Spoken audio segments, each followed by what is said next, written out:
we are happy to have you here, and we are very proud. The Department of Germanic Studies of our university is proud to present to you Professor Ruth Morse from Paris University, the Deni Didro.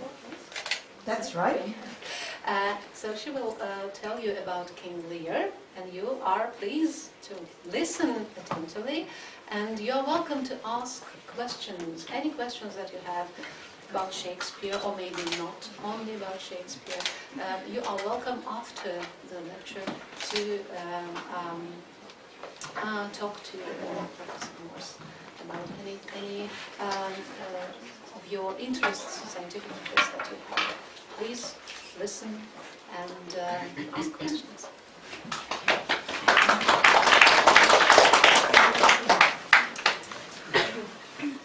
Somewhere I have a flash drive. Oh, how extraordinary. There is a flash drive. Someday you may find yourself a teacher, and the file says King Lear. And the slides are in no order whatsoever. And here they are. Because this paper was written for a seminar at the World Shakespeare Congress, which was not so long ago. And it was a seminar called Versions of King Lear.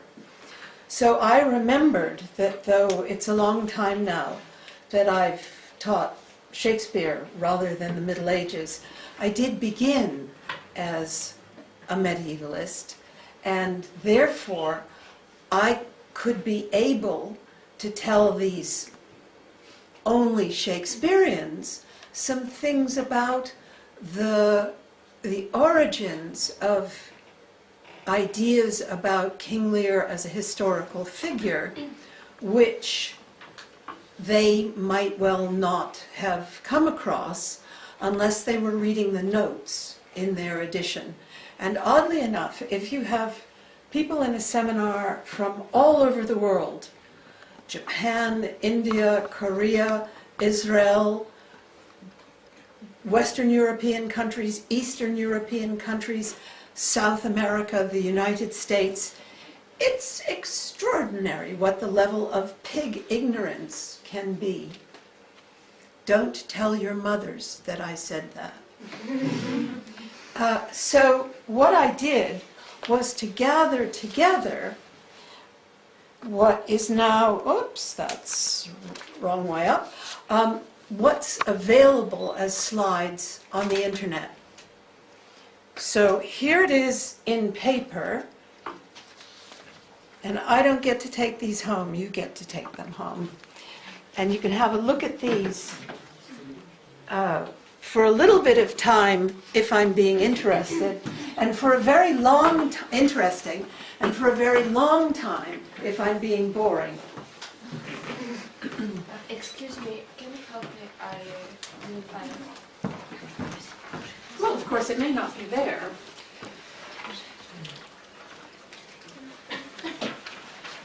Open this.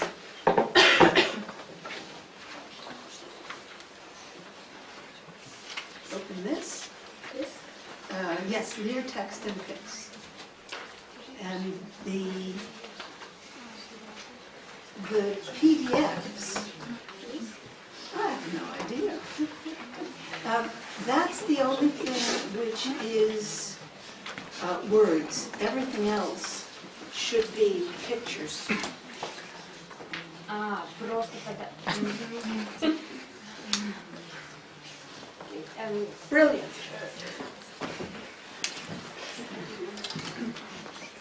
So now probably I don't have to pass around this extremely beautiful postcard-like photograph, which you must go to the optometrist very soon, or I'll come back and haunt you. This is the three sisters. And as you can see, that's their dad. I'll talk about this in a minute, This does not come from a manuscript that has anything to do with King Lear. This is a drawing that some monastic scribe made in the bottom of a page that he was writing. So this too can be added to what you have.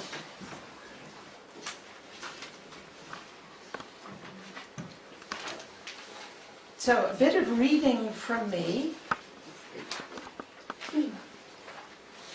And yes, very good. Another picture of what I'm going to be talking about.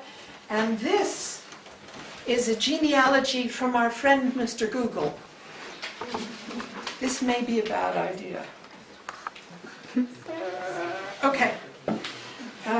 I like to be as close to my audience as possible because it makes me human rather than an icon of teaching importance. Also, if I'm sitting here, I'm quite short. I'll be taller and you can all see me. And what's more important from my point of view, I can see you. So I'll pass this around in a moment. This is handmade by me with great enthusiasm and some difficulty. You're too thin to sit on the floor, you in the door. Why don't you come and take one of these empty chairs? Or that. Good idea. Okay, but before you make yourself comfortable, will you take this and hand it around, please? Just pass it to someone. Yes. Let us have some secret words about exposure, courage, embarrassment, shame, all those things that will stop you asking me a question. What I usually do, and what I did with 2 of the students in this room yesterday, is I make everybody swear an oath. Are you ready to swear an oath? This is great for me. I'm surrounded by believers, because when I do this in France, I have to say an oath or an affirmation. So, first thing this morning, ladies and gentlemen, boys and girls, raise your right hand, please. And repeat after me. Yeah, do it, because if everybody doesn't do it, I'm not doing anything else. All right, we're all right? I, and say your name. I,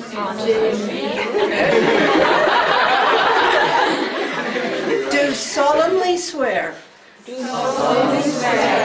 That when I do not understand. I will ask. Okay, fine. So now you're all under oath. And what's going to happen is I'm going to forget that you're not native speakers. I'm just going to talk to you as I would talk to any group that I might be giving a lecture to anywhere in the world. And the country that you have to beat, if you're feeling a little bit nationalist, is India. Because they have the best English of any university student outside an English-speaking country. So there's the mark you have to shoot at. Now, I don't mind if you're taking pictures of me, but if you are taking pictures of me, please would you try to take one in which my mouth is not open. Okay, versions of King Lear. This has a complicated title.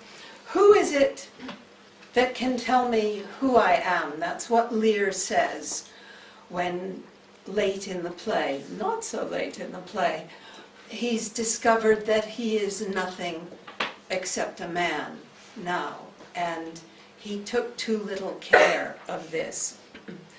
But the point about this lecture is to introduce you to some ideas about rhetorical genealogy, but also about ceasing to think that a word is a thing. So when you say, well, it's a novel, so it will have to be doing this, this, this, and this, that's a very bad way of starting any intellectual experience, because you have already spoiled the argument. Let me give you an example that will be a little bit easier to grasp. The bane of intellectual life in France is the binary polarity. So you have something and then you have its opposite. And that's a very easy thing to do. You know, if you're trying to take notes on a telephone, it won't be very helpful. I'm trying to translate some words. Ah, but didn't you take an oath? Yes, Yes, but did you ask me for help? No. Think of yourself as the person who has sacrificed his calm for all the other students in the room. They are so grateful to you.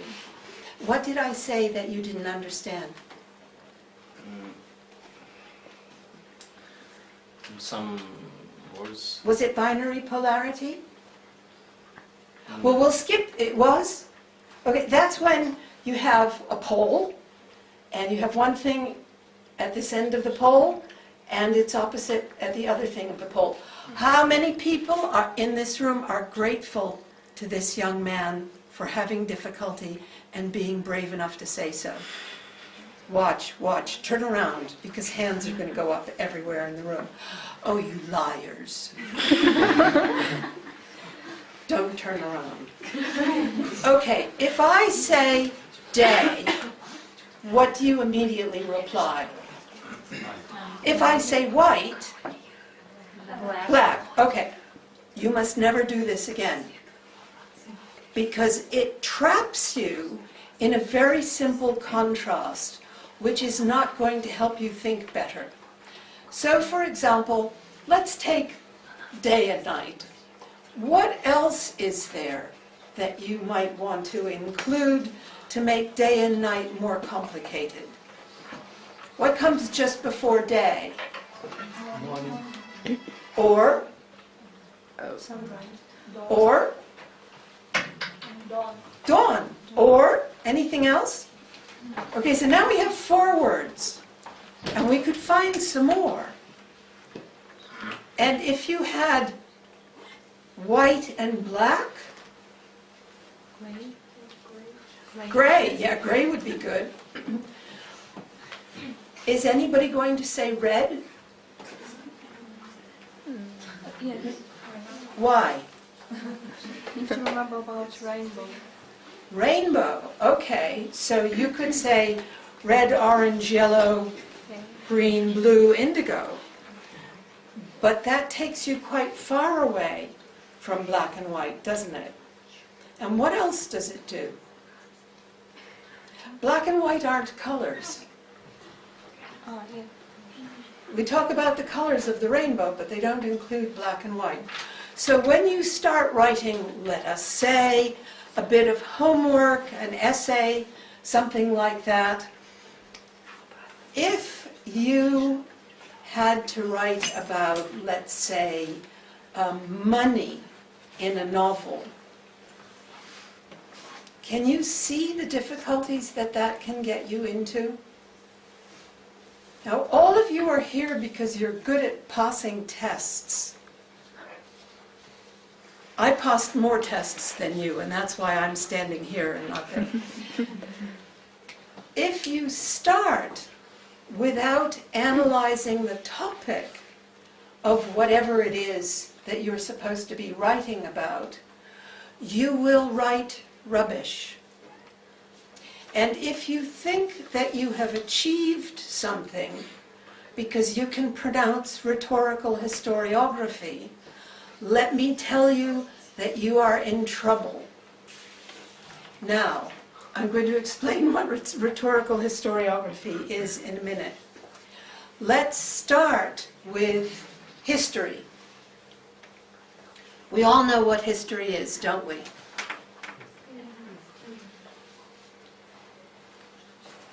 This is the universal Pinocchio gesture. It works everywhere I have ever been. I've never been to China, but I'm sure they have it too. But I don't know.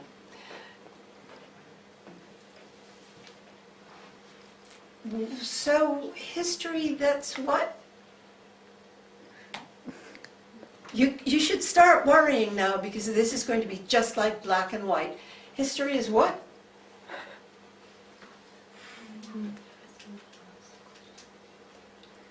Courage is low now, isn't it? Because you're certain that you might be wrong. Let me tell you something about learning. When you come to a place like this, we ask you to do things that are harder than you've ever done before. In my experience, students don't like that because it involves taking chances, and you might be wrong. Good. Being wrong is the first step to being right. Really? Yes. And then, when you can do what we teach you the first time, we make the next thing harder. It's the only way you're going to progress and learn things. So I want 5 definitions of history, and I want them from the people hiding on the inside of the rows. So you have an empty chair next to you, so you're excused.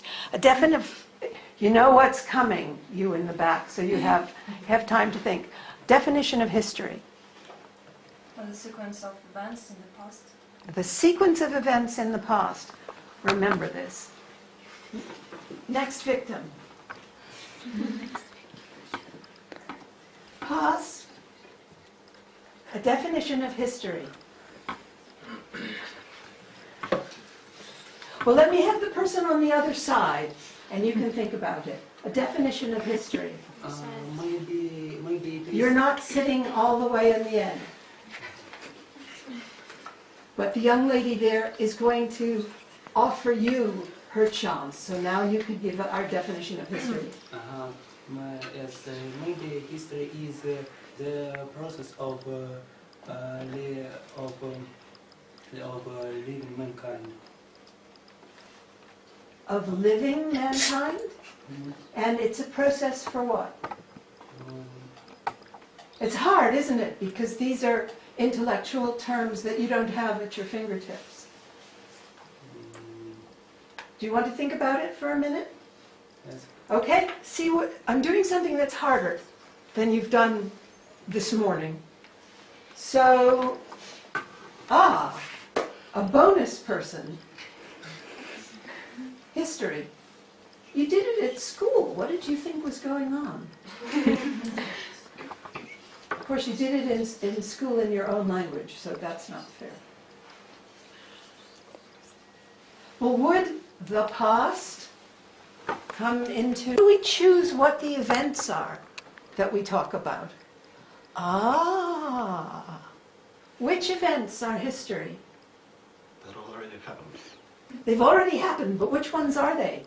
Because, you know, people got up, they ate their breakfast, they milked the cow, they took the train. Those aren't usually the kinds of events that we talk about in history. Yes? That had consequences? That had consequences. He proposed to you and you said yes. Consequences for a whole country, overall, for a whole world. So not private. Not private. Okay. Could it be private if it was a monk? No. Okay, so it looks private, but it turns out to have consequences for other people if it was, let us say, sent to con? Yes, okay. See how complicated it becomes immediately?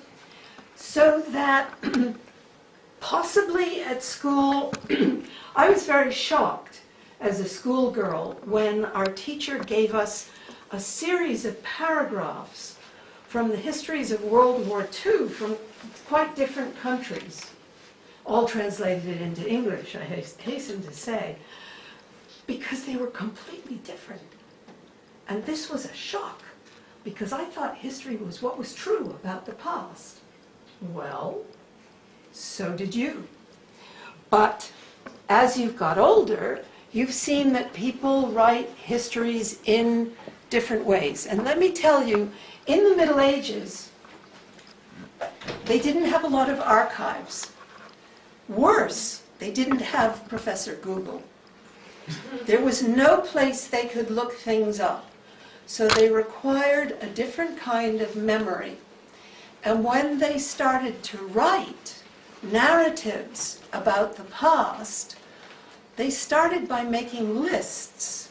In April, there was an earthquake and the king died. And then they started to write narratives, which are histories of their king, what they took to be their country, their monastery, their convent, their trip to Rome, their voyage to India. And each of these categories offers you a different way of remembering important things that happened in the past. Sometimes history was hidden as a letter. Sometimes it wasn't. At the beginning, at least in Western Europe, it was in Latin.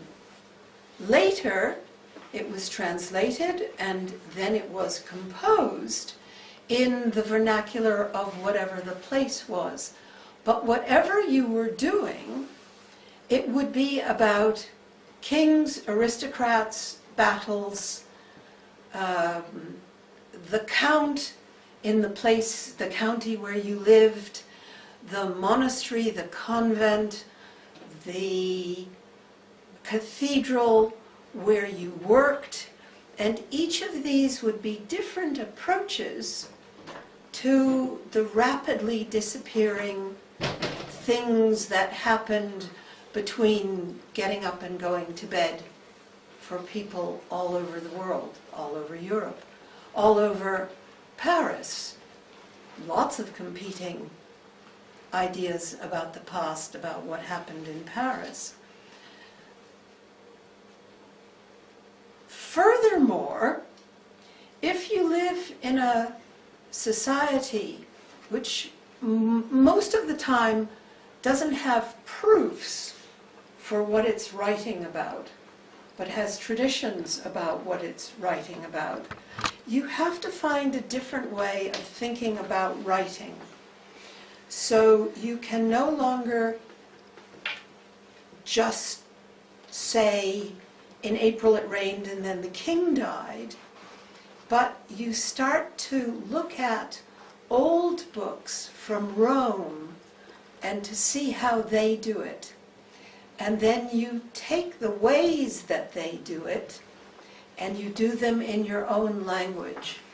So imagine a historical outrage during war in which the soldiers come and they kill nuns.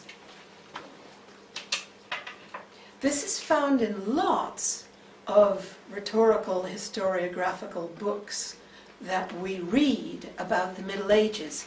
It doesn't mean that the soldiers came and they killed nuns, although the soldiers may have come and they may have killed nuns, although unless you were a Viking, it was pretty unusual. What that is what we call a topos. This is a Greek word, in English T-O-P-O-S, and it means a commonplace. It means something that we use in order to say something and to say something else.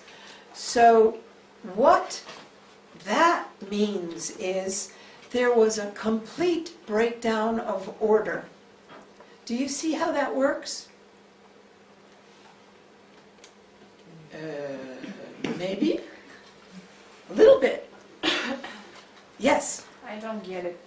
That's another person sacrificing herself for the good of all. Okay, if you say, all hands on deck, as you might in a ship, that's a metonymy. You know about this. You say all hands, where hand represents the body of a sailor, right? People. People, very easy. This is a bigger, slightly different way of doing something similar. Probably I'm in a room, this is a great luxury for me, where more than one person has read the Brothers Karamazov. Would that be true?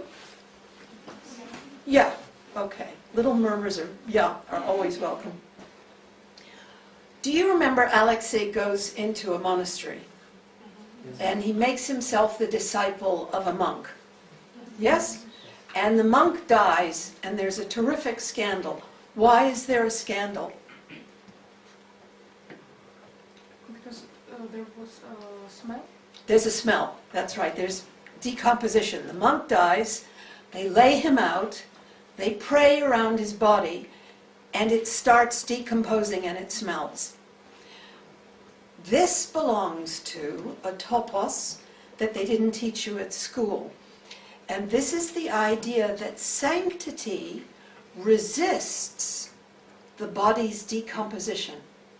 So here's this man they thought was extraordinarily holy, and his body is rotting just like everybody else's body. And that's why there's a scandal when they start to smell this poor dead monk's rotting corpse. So that's a place where Dostoevsky is making a completely tasteless joke about credulity. And if you read historiography from the Middle Ages, you'll find that these things are around all over the place. So the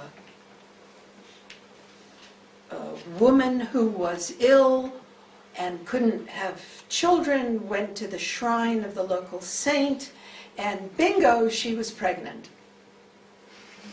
I mean, you've seen that any number of times. They do often leave out exactly how she got pregnant, but this is a story that we're telling. And these literary ways of coding, of writing about something that happened in ways that people will understand immediately, dominated the way people wrote history until early in the 17th century.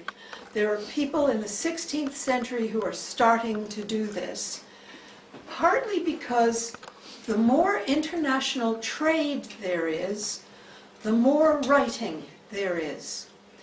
The more exchanges there are between this monastery and that monastery of books, the more people can read different things. So, fast forward, shall we, to King Lear. King Lear is a story of folklore and legend.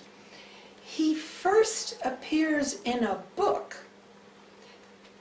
when Geoffrey of Monmouth, who was a Welsh prelate in Wales, it doesn't always follow, but in this case it does, in fact, Monmouth, started writing a history of Britain. And the history of Britain that he wrote is based on a succession of kings. So the genealogy that you've got there tells you who was king before Lear and who lived after Lear as a descendant. The scary thing about all of this, though you may consider it a joke if you prefer, is it looks like a genealogy, but it isn't. So many of you in your families will have a little chart somewhere that says who your mother's parents were and who their parents were, And you can consult that if you want to. And the more information there is, the prouder the family is likely to be. The best place in the world for you to look at this is the Mormon website, M-O-R-M-O-N. This is a cult, mainly in Utah, but with people believing it all over the world. One of the tenets of Mormonism is that if you convert, you save the souls of all your ancestors. So the Mormon Church has the best genealogical website on the planet. Probably your great-great-uncle is on this genealogy if anybody in your family became a Mormon. And what the Mormons do is they get more and more and more information. So even if somebody in your family wasn't a Mormon, the genealogy may be there. People believe these things. They believe that they're correct. They may get the spelling of a name wrong, but they think that it's true.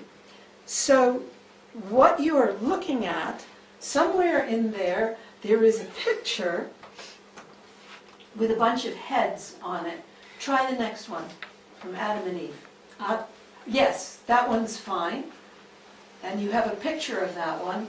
So that's a screenshot from a roll. Everybody knows the difference between a scroll and a codex. No. Everybody doesn't have the vocabulary. Would somebody hold up a book, please? Book. This is a book. If you open this book, it has pages, right? Mm-hmm. And then it has another page. Will you? Thank you. It's really easy to move back and forth because you probably remember that what you were looking for was on the right-hand page. In a scroll, you can't do that. You use a scroll many times every day. Scrolls of parchment, of which this is one, were rolled up and put in little cubby holes in libraries. But this may not have occurred to you, but when you're writing a paper on your computer, you're creating a scroll because it's this wide and it continues up and down. You probably put page numbers on your scroll, which is much more like a book. When you print it out, it's even more like a book. But when you're working on it, on a computer, it's a scroll. So a book, codex, is just the Latin word for a book. I don't know what the Latin word for a scroll is, but Mr. Google knows. Mr. Google is a theme now, every time I'm lecturing. So, how do we find out about who Lear is in legends? It's either the one before or the one after. From Adam and Eve. Okay, well, you have this going around the room. Can you turn it? Maybe.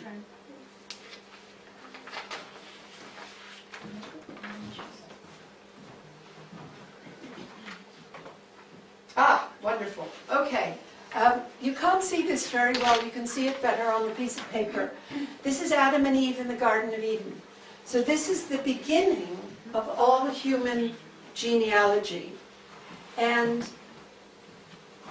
this is a book which tells you about different things that happened in different places.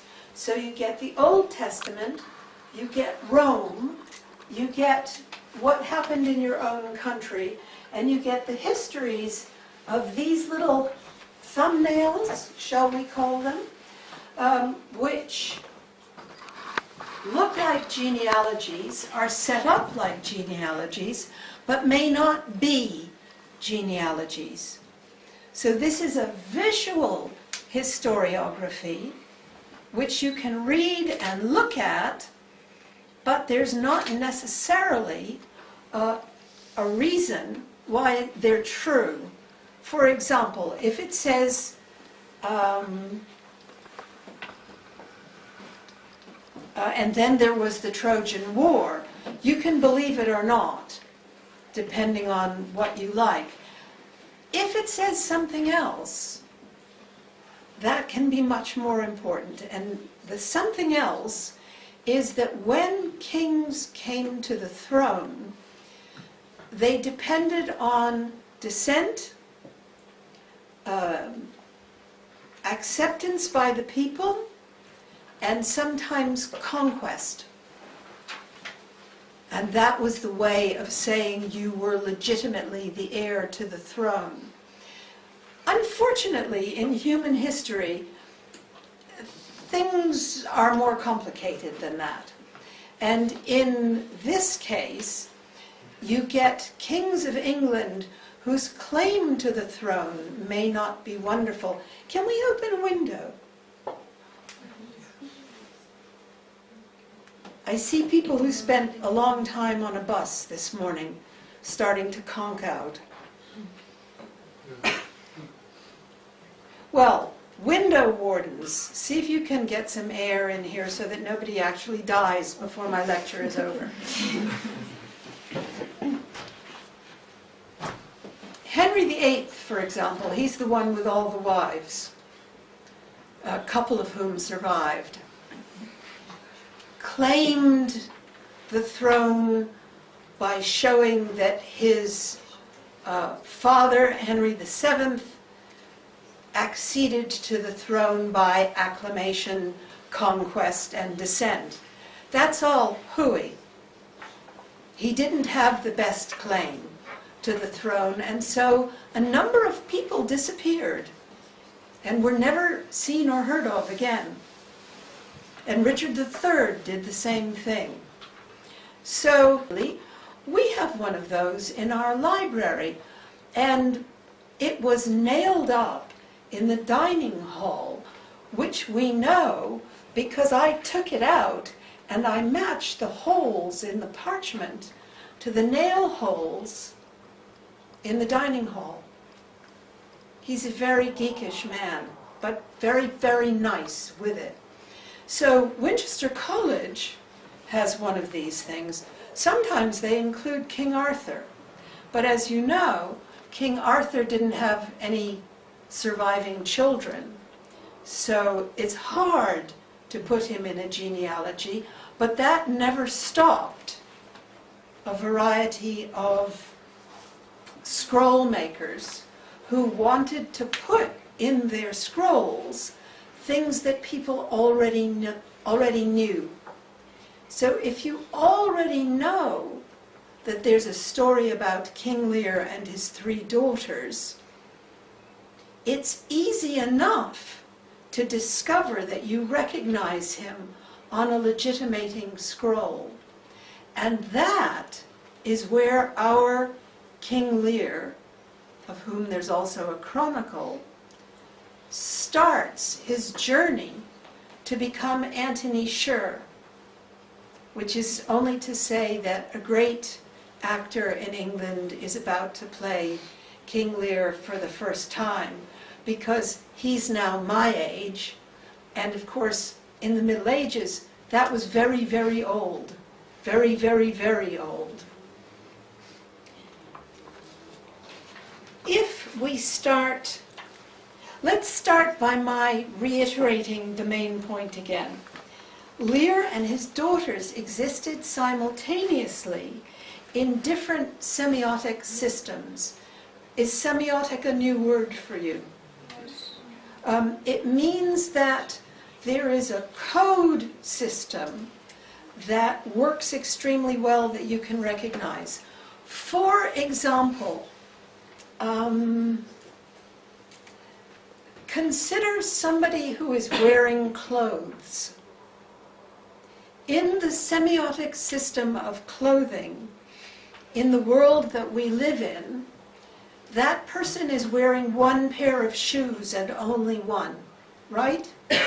If you have somebody wearing 2 pairs of shoes at the same time, there's a problem. 1 pair of knickers. If that person is a man, no bra. If it's a woman, there's choice. See how this works? So we know about all of this. We just haven't had this posh word for it. And it's Umberto Eco, who wrote The Name of the Rose, who is the person who made this particularly useful for us to think about. So Lear and his daughters simultaneously in different kinds of semiotic systems. So writing, pictures,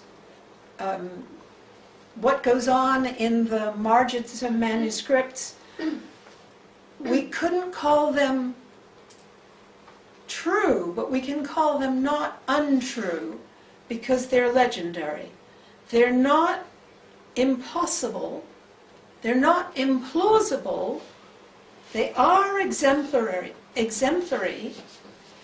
and most importantly, they're part of what gives a nation a past.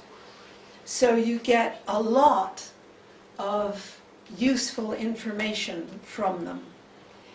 1136, you get Geoffrey of Monmouth, whom I've talked about, and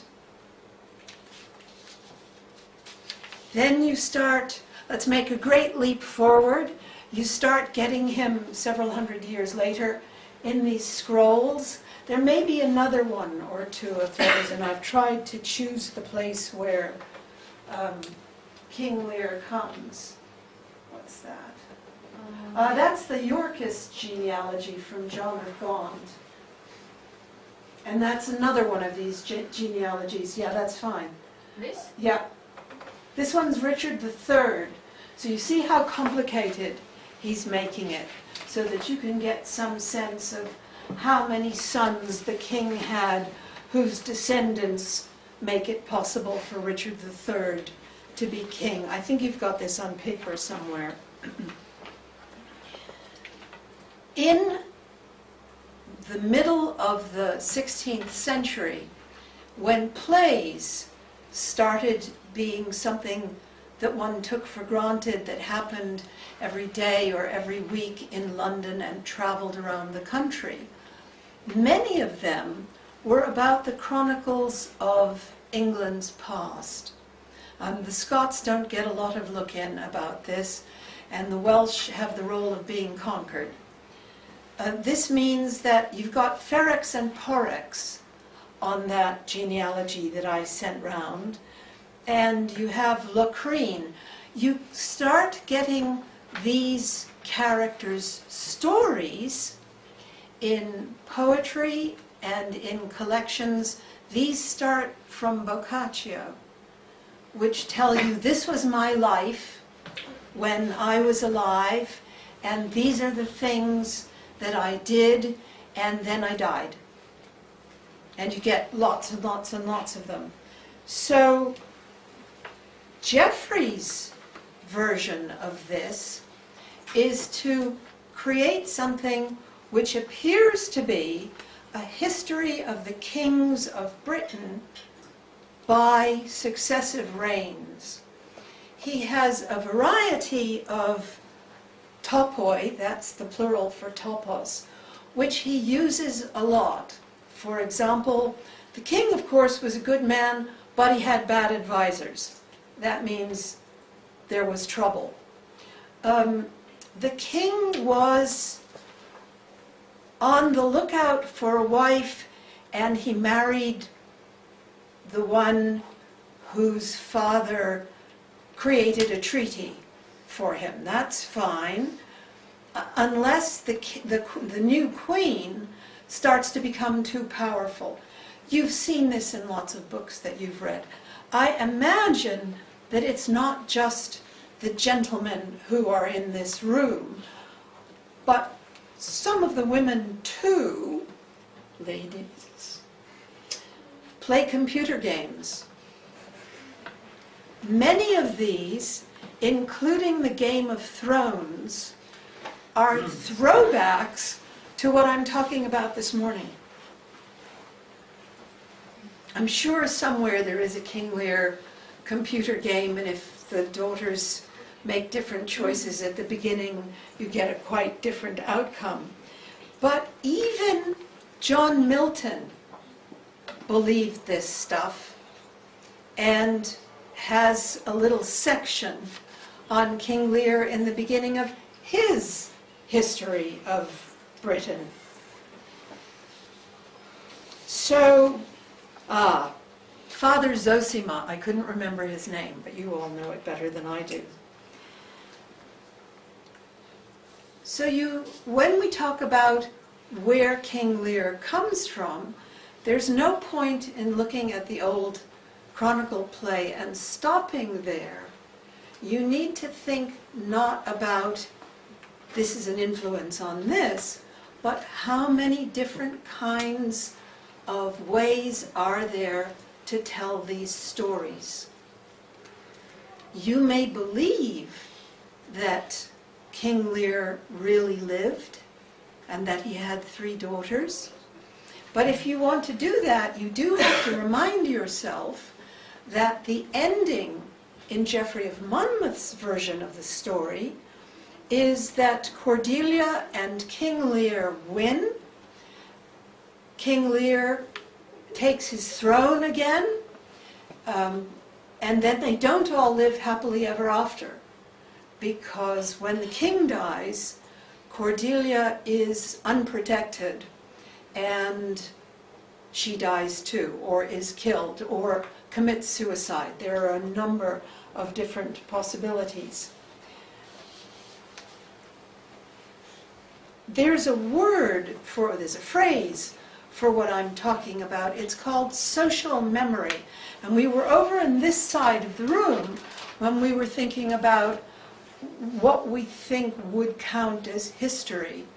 So we have history. I mean, we all remember, I imagine here, that Peter the Great is not the same as Ivan the Terrible, that Peter the Great did some good things, but let's not get too confused about this unless there's a test next week. And some of them you believe, some of the time, some of them you believe all of the time, and some of them you're willing to tolerate as legends that we enjoy and can't do without. The phrase that we use for this is social memory. Everybody in this room shares certain kinds of memories that come from the past of their country. Are we absolutely sure that Andrei Rublev lived? Yes, we are, because he signed some of his icons. But if he hadn't signed some of these icons, then we might have to think about style and how painters work. Do we think that Barack Obama was born in America? Well, people don't, you know, even now that the birth certificate has been shown to them. I think we do. Now, let's not be contrary about this. We think he did. Okay. No. We're fine about that? I don't know. You don't know. I can assure you he was born in America. There's a birth certificate. It's the little card that you get when you're up. Okay. Yeah, okay. And they are ways of dealing with the past. So, for example, if you wanted to say that, if you wanted to get yourself in really big trouble, really, really big trouble, you could, just by mentioning the word Stalin in the wrong place, hit precisely this kind of social memory. And all of you know how difficult that could be in an ordinary social circumstance, because people's memories change all the time. And therefore, when we use a word like history and we think about genealogy, we always have to be extremely alert. As a special treat, I will tell you that Franklin Delano Roosevelt, another American president,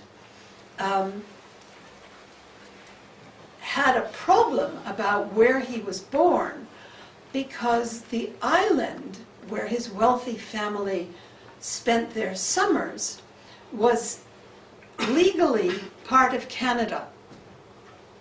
And you can't be president of the United States unless you were born in the United States. So what did they do?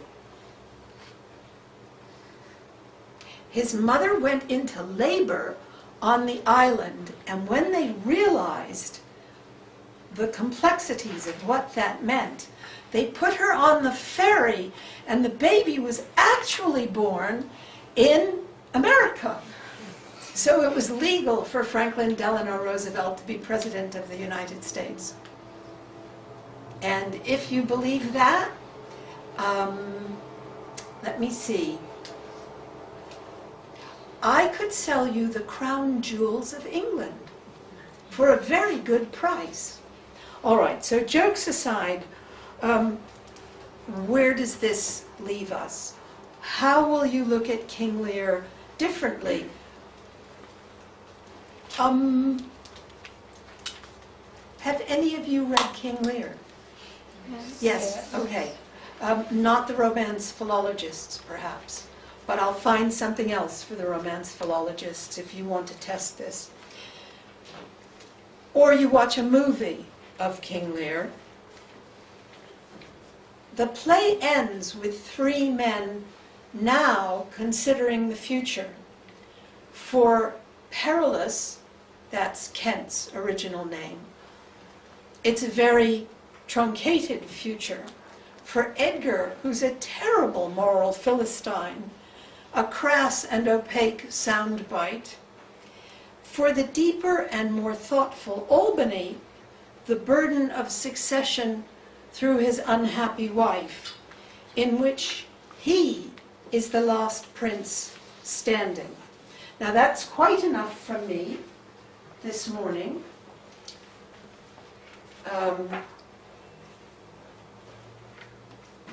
You have a little more time if you want to ask questions. Yes? Okay. If you cannot say what you want to say in English, ask the person next to you to help you. When I did this teaching in Paris University, it was easier because I could get them to say something that I could figure out. But my Russian has improved this morning. I can now read the sign that says stop at the pedestrian crossing. But it's a very low level. So, questions. And that I'm always willing, if you say, I didn't understand about X, I will help you.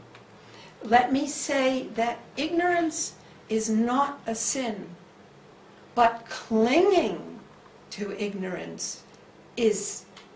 So don't cling, take a chance, ask a question. Yes?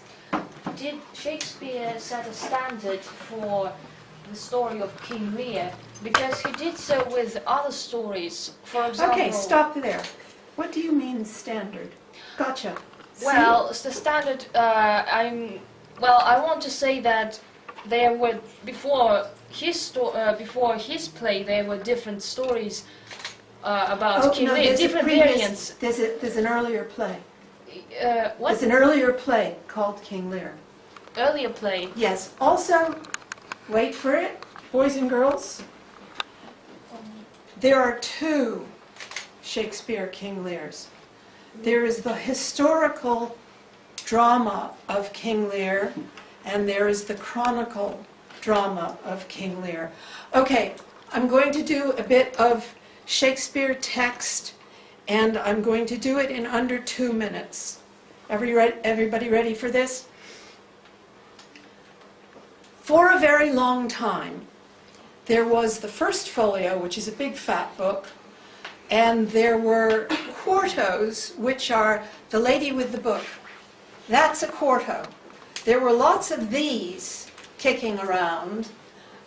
They were play texts, and people read them to pieces or they threw them away because they had no value. So for some of Shakespeare's plays, you have more than one version available, and the words are different. There are 1,000 differences between the quarto of Othello. In the one version of King Lear, the scene on the heath is there. In the other version of King Lear, it's not. So what's the solution? The solution is, obviously, starting in 1709 with the first, was scientific for his day, editor of King Lear. The obvious solution is to combine them. And from then on, until a French scholar who was editing Shakespeare between 1859 and 1865, and who was completely forgotten for 150 years, nobody considered that maybe you needed to pay attention to different versions of the text. Is it possible that in Russian schools there is a school play every year? No? Yes? Yes. So how many of you have been in a play? Even if it's sewing the costume or pulling on a rope. Okay. When you're rehearsing a play, it changes while you're rehearsing it, because you say, I don't understand what this line means. Or you say, let's just cut that scene, it's too long. And that's what happened in Shakespeare's theater. Shakespeare was there every day. He was an actor.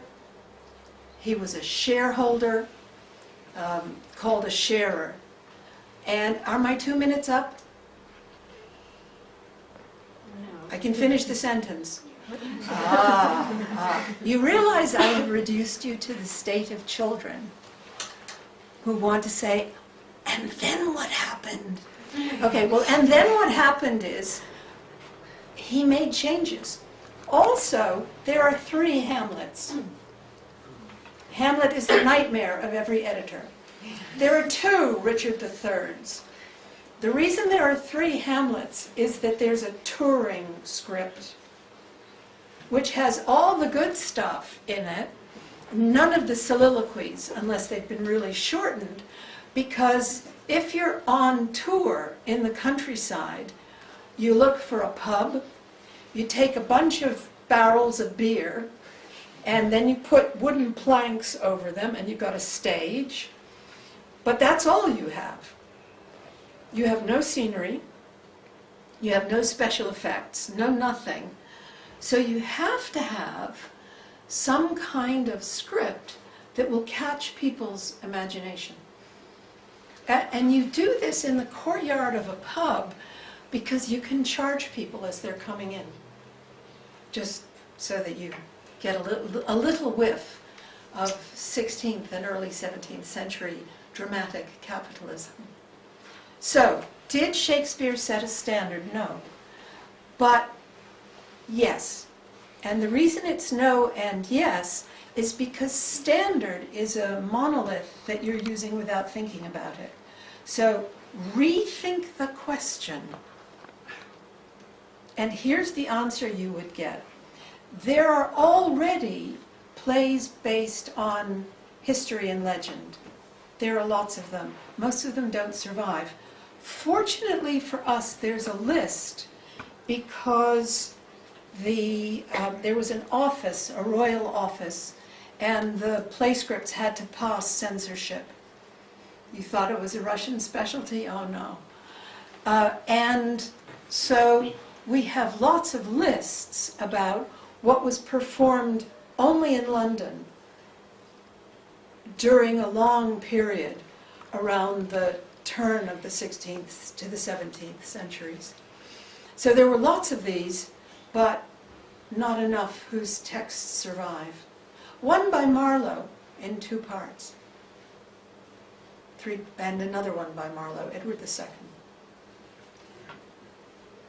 It's also always a possibility that our greatest writers will steal from somebody else. And in an age without copyright, that's not a difficult thing to do. So Shakespeare used the old chronicle history of King Lear.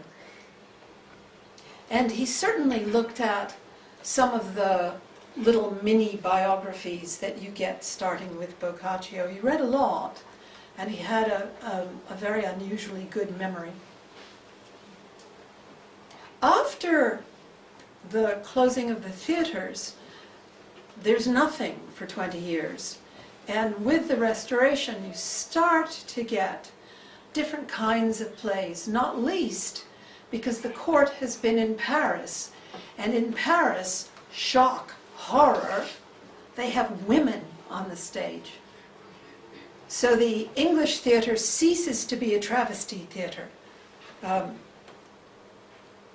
You would not expect women acting in public, though you did get women acting in private theatricals in Shakespeare's England. Next question. Tell us another story. No. Stories are over for this morning.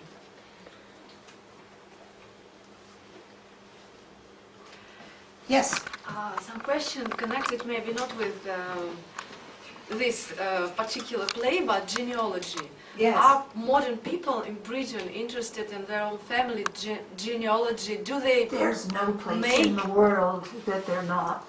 Everybody. But particular interested, maybe not aristocrats, but No, ordinary people. Do they the same trees? I don't know. Oh, yeah. So Yeah. It's extraordinary. Apparently, I must have skipped this. Apparently, in their 50s, people often start getting interested in the history of their families. And in England, this is much easier than it is in other places because there are records and they've survived, including in churches. Because you went to church, you got married, you signed the book that was in your church. My mouth is open. All pictures are in my mouth open. So you can, if you know where your parents were married, you can look it up. And I think many of these parish registers were turned into microfilm, which is horrible to read. But they're rapidly being put up on the web by people all over the place. And they find that they have relatives they never dreamt of. One of my fellow Shakespeareans discovered that she is a cousin of Calvin Klein. She was very interested in this. He was not.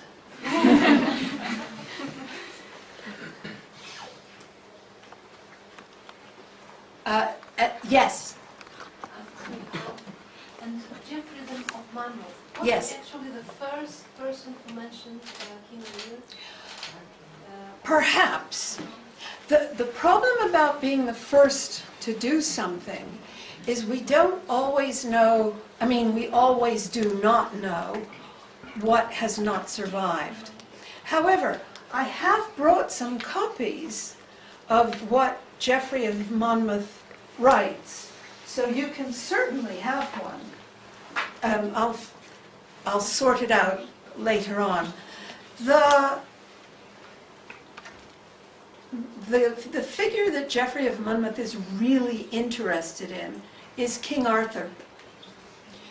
So what has happened, because everybody's interested in King Arthur, and not everybody is interested in King Lear, is that there's been a lot of editing where you only get the part about King Arthur. This is the ancestor of the Game of Thrones. And so that's very familiar.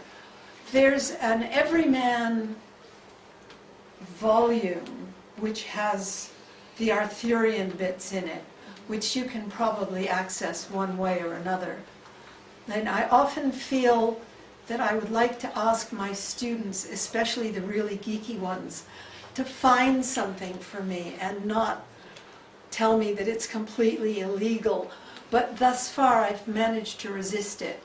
I'm sure you could find a volunteer and you wouldn't even have to ask.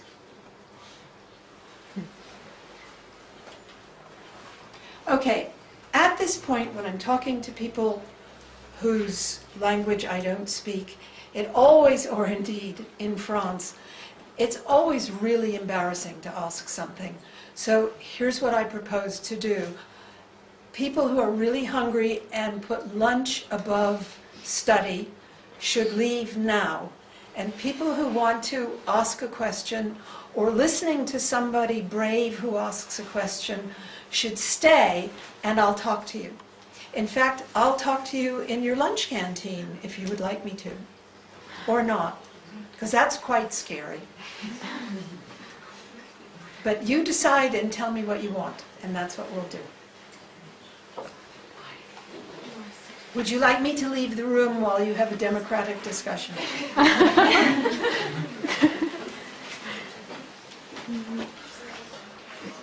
so shall we invite the professor to our dining area? Yes, but it's very noisy. But they have delicious food. The professor is extremely flattered.